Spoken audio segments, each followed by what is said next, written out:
Okay, guys, now this is pre-recorded, so you're not getting me live because I'm wearing different outfits still. But I wanted to share something with you that's on my heart and something that I've been wanting to talk to you about. So we just came off of Easter weekend, and I'm sure that as hectic as it is, there were these moments where you just felt like, well, I was in my garden last week and I was thinking about all the things that are in my garden. And my garden feels so overwhelming right now.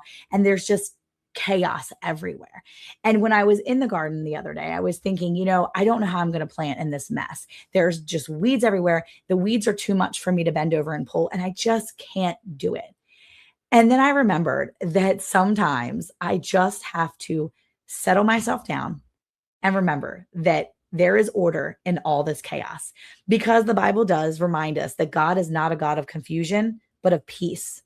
And this was specifically talked about in 1 Corinthians chapter 14, verse 33. Now, this particular verse was talking about during the church service where people were speaking in tongues and there was stuff going on all over the place. And while this was a different scenario, it was a very hectic space where people were speaking different things and somebody was prophesying and someone was doing this. And God was reminding us that he is a God of order and not of confusion. But just like in my garden this week, I was looking at it and I was so overwhelmed.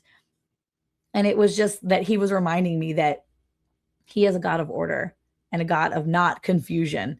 And so in the midst of all my confusion and all the chaos and all the everything that was so overwhelming, I just stopped and I asked God to give me some guidance and some wisdom and some peace about what I was doing.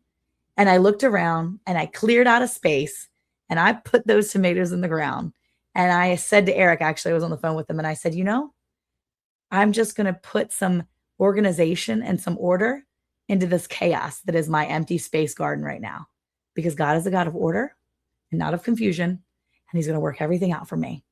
And so that's what I wanted to remind you of this week, that in the chaos of life and everything that seems to be going on and people talking at you from different directions, and maybe your garden looks like mine, that God is a God of order and he can help you settle all the chaos and the confusion that's around you, because he doesn't want to make things harder. He wants to make them a little easier and a little more organized for you. So have a wonderful, blessed week. And remember, he's got you. He's got you.